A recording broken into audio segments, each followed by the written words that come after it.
so welcome to my YouTube channel. So I've had loads of messages asking if I would start a YouTube channel, so I thought better off do something like this where everything can be all together and hopefully it'll be a little bit more helpful for you guys. Also, I think sometimes I'm quite nosy, so I like to know more about the person behind a brand. I don't really want to call myself a brand. I don't really know what to call myself. A business? A business. I probably won't just be able to sit down and film it all in one thing. Long story short, I bought a house in December last year. It's just gone a bit crazy here today. Like, the phone keeps ringing.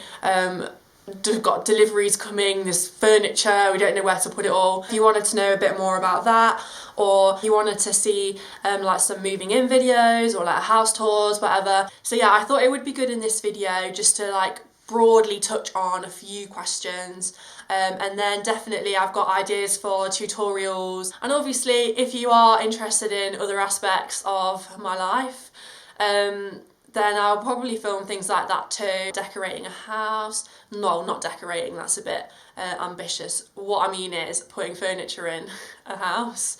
Yeah, just stuff like that, but I'm not really sure yet what you really want to see. You mean you might just not want to see anything. On to the first question. The first question was, can you give us a little bit of background on you, the face behind the brand? I had quite a few questions like based around this topic. So yeah, I can. I'm Billie, obviously. I'm 23. At the moment I live at home with my mum and dad. I have a degree in graphic design. I went to Northumbria Uni and I graduated last year. I've already run out of things I can say. I don't know, it's such a broad topic, isn't it? Like, what do you want to know about me, really? I started Billie's Vegan Bakes 2 years ago, May 2018. Yeah, and I just kind of carried it on while I was at uni. Obviously I finished uni last July, so since then I've been baking a lot more. Last November I had this weird idea that I wanted to be a prison officer. Still not sure why I did that. Anyway, it was just a strange idea that I just sort of ran with. So I was a prison officer for a few months and now I'm not, so here I am. Do you have any other passions other than baking? The short answer to this question is yes. I have loads of hobbies and like sport and like loads of weird things that I do. My friends always laugh at me because like every week I'm always starting some weird new hobby or activity and it ends up like taking over my whole life, and yeah, I don't really have any time to fit anything else in. So the next question was, how do you do the coloured drips on your big cakes? So with the coloured drips, I always use a vegan white chocolate. Just this one from Sainsbury's. It's the vegan white chocolate bar, free from whatever. Yeah, I've definitely found that it's the best one and pretty much the only one that's like readily available. I think vegan white chocolate's quite hard to get hold of, but that one is really nice. They also do it in like little bags of chips as well. So the white chocolate drips are actually really simple. When I first started doing cakes, I was terrified of doing anything that wasn't just a standard chocolate drip. So you need three things. You need your vegan white chocolate, you need some soya milk or any non-dairy milk that you're using, and then if you want a coloured drip then you need an oil-based food colouring. Obviously if you just want your drip to be white chocolate coloured then you don't need the food colouring. But yeah, it does need to be oil-based. I don't know if you've ever added water to chocolate, but it like separates and it goes horrible. So yeah, make sure it's an oil-based colouring, because if not, if it's water-based, you'll just end up with a bit of a mess. Put it on a really, really low light, break it up into squares, put it in your pan. Now you're going to get your non-dairy milk and you're going to add a splash at a time. Keep stirring loads. You must keep stirring constantly, because if not it will stick and it burns so quick. Keep stirring. Only add a tiny splash of milk at a time. Obviously if you do want to add a colour to your chocolate, add in this now, but I would say only add a tiny amount. You can always add more, but you definitely can't add less. Once you've overcoloured it and it's got a horrible murky colour, it's really dark, you just can't solve it. For knowing when it's finished, I would say when you're stirring it with your spoon, if you scoop a little bit with your spoon and hold your spoon up out of the pan, you want it to run off your spoon slowly. If it comes shooting straight off and dribbling off, then it's probably got too much liquid in, and in which case when you put it on your cake, it's just going to sort of slide down and it won't form in drips and set. It will just run down and it won't look nice. If you have added a little bit too much milk, add a couple of squares of chocolate just to thicken it back up. I would always say leave a little bit of chocolate left. Don't use all of your chocolate, because if you add too much milk, then you've got nothing to thicken it up with. And then I would say leave it to cool, maybe for like 10 seconds, 15 seconds, just so it's not still really hot. And then just apply it to the side of your cake with a spoon. It's pretty easy. I use a teaspoon for all my drips, whether that be the coloured chocolate ones or just the regular chocolate ones. I know that you can use a piping bag to do this, and that really works for some people. For me, it really doesn't. It was just a mess. Filling it up was a disaster, but never mind the actual piping. It was just a mess. So yeah, I just use a teaspoon, whatever you've heated it up in, either a pan or a bowl, whatever. Get your spoon and sort of, it's hard to explain with an imaginary cake. Drip it slowly, tip it over the side with a spoon. I think what I'm going to do is do a separate video on how I do drips on cakes. So the next question is, how long have you been baking for? I've actually been baking, I'd say like seriously, properly, I don't know what the word is, for about 2.5 years. Basically, if I can do it, then you can definitely do it, because when I started, I really had nothing to build on. I was starting from the very bottom with my baking abilities. So the next question is, what basic kitchen equipment would you say you need? Like different tins, do they need removable bottoms, etc.? So basic equipment I would say that you need is some kind of mixing bowl to put your batter in, a spoon, everyone's got one of those. I'm already stuck. If you are doing something that involves buttercream, I would definitely say you need some kind of like whisk implement tool. To be honest, when I first started, I just bought myself a little hand whisk, sort of a handheld thing with little prongs that you just take off and whatnot. And that works fine. So the next thing, obviously, that you need to make cakes is tins. I would say that removable bottoms, definitely, you probably do need. I've never actually baked a cake in a tin that doesn't have a removable bottom, but I can't imagine if it doesn't come out straight away when you flip it over. I can't imagine like digging it out with a knife. I don't think that would go very well.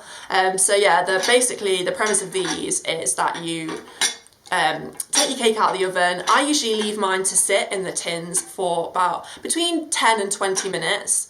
Obviously you can cool them completely in the tins, it's completely up to you. It doesn't really affect anything, to be honest. So the idea of these tins is that when you flip your cake over onto your cooling wire, this removable bottom is supposed to loosen from the outside of the tin. That should happen. If it doesn't, then I don't know. And then once that has happened, if you kind of, it's hard for me to show you without a cake, but you kind of ease the sides off gently with your hands, and that should just come clean off, leaving you with a cake and this sort of on top. And then what you can do is just get a palette knife or a really sharp knife and just sort of very gently slide underneath this and your cake, and this should hopefully just come clean off. So the next question is, what scrapers do you use for your cake? So for scrapers, I would say that you need a straight side or a smooth scraper. These are really easy to pick up. You can get them from pretty much anywhere. Amazon's got a really good selection of these. Now you can either use a steel one like this, or you can actually get them just in plastic like this. If you're struggling to get smooth edges around the side of your cake, These might help you because you can heat these up slightly, which does actually help you get a smoother edge. But I actually prefer using these. I don't really get on with this one. I find it a little bit clumsy. I don't know why. Maybe it's the handle on the edge. I'm not sure. But I prefer using these. And you might have noticed on quite a lot of my cakes, I actually have like a ridged edge around the outside. It's just personal preference. I think it looks a bit better. It just adds a bit more interest to the side of the cake. But again, it's personal preference. If people didn't want that, then that's absolutely fine. But to achieve that, so I will go round with this and get a completely smooth edge first. And then I will go round once, sometimes twice with this. If your edge isn't smooth initially with this can look really messy. So yeah, definitely get a nice smooth edge with this and make sure your buttercream is even coverage all the way around the side of your cake. You don't want more grouping at the bottom, at the top, because you'll get bulges around the side. Okay, so the next question was, what egg replacer do you use in your cakes? I actually don't use egg replacer in any of the cakes, but when I'm doing cookies, I do use egg replacer because I think it helps to get that really like soft, gooey texture that you want from a cookie. I don't know what I'm doing with my hands. I don't actually have any in at the moment to show you, but the one I always use is by a brand called Organ, I think, and it's just called Egg Replacer. Could you help me with my buttercream? The butter I always use for everything is Vitalite, and you can get that from all supermarkets pretty much. How to tell when your buttercream is ready? I would say the best way, obviously without looking at your individual buttercream, would be if you kind of get a fork or a spoon or something and scrape a bit of buttercream and lift it out. You need your buttercream basically to be able to stay in a stiff peak. That's the best way. If it's floppy and you can see bits of the butter separating and it's way too liquidy. The next question is, how did you learn? Literally just watching YouTube videos, and also I would be on Pinterest all the time looking at cakes and looking at pretty like dessert tables and designs and whatnot, and I used to find it so frustrating that my cakes just looked awful. So yeah, I was pretty determined to learn how to do it properly. But yeah, just YouTube videos really. But to be honest, the best way to learn, I think, is trial and error. Probably going to make some absolute disasters because I definitely did. But you learn from them. Everything that goes wrong with baking, you learn not to do it again, and it is like a whole trial and error. Don't be afraid to mess things up a little bit. Don't be afraid to try new things. If it doesn't quite work out, it is only a cake. It doesn't seem like it at the time sometimes. That I've been there where it just feels like the world's ending if stuff goes wrong, but it is only a cake and you can definitely make more. And to be honest, most of the time they still taste fine. It's just getting the look perfect, which I know can be so frustrating. But don't be hard on yourself, definitely. Like it's not easy, and there is so many things that can go wrong. There's so many factors that like come into play with cakes and decorating them and stuff. But you just have to find a way that works for you. The next question is, how can I stop a hard crust around the edge of my cake? Okay, so that will happen if you are using too much grease around the edge of your tin before you put the batter in. If you are using loads of grease around the inside, it will kind of fry on the side of your cake when it's cooking, and the fat will go hard and it will kind of make that like dark brown sugary crust around the edge. So yeah, one way to definitely lessen that happening is just really use minimal amounts of grease just to stop your cake sticking. Another thing that you can use is something to insulate the edges of your cake tin. So you can either buy baking strips. They're not very expensive and they last for ages. They're just kind of like a long cloth thing, and you wet them. Yeah, so they will go around the edge of your cake tin, and when you put it in the oven, the moisture from the baking strip stops. Actually, I'm not going to pretend I know all the science behind it because I definitely don't. Something to do with conducting heat, insulating, I don't know. It stops the edges of your tin getting too hot. So basically when you put your cake in the oven just like this, these edges are going to heat up really fast. So the edges of your cake are going to cook super quick, and they're going to cook first. So all the meanwhile, while the middle of your cake is cooking, the edges are going to keep cooking, and they're going to be really like crozzly and like crusty when you eventually take your cake out. So if you insulate, or let's just pretend that's the right word, the edges of your cake tin, it stops that from happening, and it creates a more even bake all the way through. So these edges will cook at the same temperature? These edges will cook at the same speed as your cake all the way through. So you'll get a much more even bake and colour, and it will make your edges really soft and moist. If you don't want to buy baking strips, or you don't want to wait for them to arrive, you can definitely make your own using like kitchen towel and tin foil. Literally roll your kitchen towel or fold it into oblongs, strips, whatever, wet it, and then wrap it up in foil, and literally just use the foil to wrap it around the edge of the tin. Have I explained that really badly? Hopefully not. But yeah, so that will stop the edges from cooking super quick and going like crozzly, because you don't want that. The next question is about brownies. I actually got loads and loads of questions about how I make the brownies. So at the moment, I'm not going to do a full brownie recipe video just yet, only because it took me so long to get them perfect. So you can all work for it as well. No, so it just took me so long to get them right. So I do definitely eventually want to do like a full recipe thing for you all, but just for now, the brownies are going to stay a secret. What I can say though about brownies is that if you're looking for recipes online, vegan brownies, whatever, I would only recommend using recipes that contain melted chocolate, because I find that if you're just using a flour and a cocoa powder to get your chocolate brownie, they're going to end up quite cakey. Now, obviously, there are cakey brownies, there are fudgy brownies. It does depend on what you prefer. You might like a cakey brownie.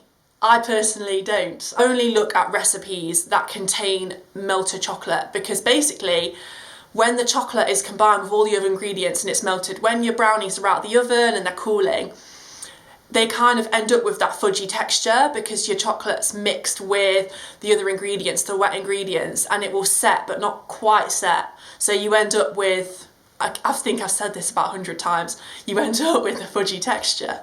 How do you handle orders and schedule your workload? I'm the worst person to ask this question to. I wish I could just go back to past me and be like, just chill, you can say no sometimes, it's fine. But I just started, I was so like humbled that people even wanted to order from me, that I just wanted to say yes to everything. The next question I had was, my cake has bubbles on the top, how do I stop this from happening?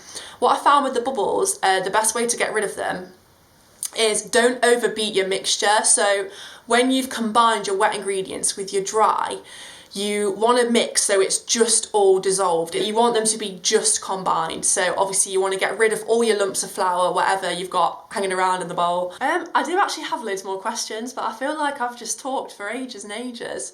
I don't know how long this video is, because I've just been sat here I've been sat here a very long time. So perhaps I should wind it up a little bit now. There is loads more. I feel really bad. I'm really sorry if I haven't answered your question. I could do a part 2. I just don't know how long this video is, and I'm really conscious that I've just been talking and talking and talking, and none of it might even make sense. I don't know. So I will probably do a part 2, and in that I will incorporate some little clips of things, of me showing you some things that I've mentioned today. And I would definitely like to do a video on drips and buttercream and all the stuff I've talked about, really, because I think it's easier to put things into play if you can see it, and definitely for me it's easier for me to explain as I'm doing something, because it's actually really difficult trying to pull things like from memory now. While I'm sitting here not in the kitchen, it's really hard to think like, what do I actually do when I'm doing this? But yeah, so if you would like more videos, then just let me know. If you've got anything you want me to do a video on specifically, like showing you how to do something, I could definitely do that. Yeah, so just let me know, and thank you for watching.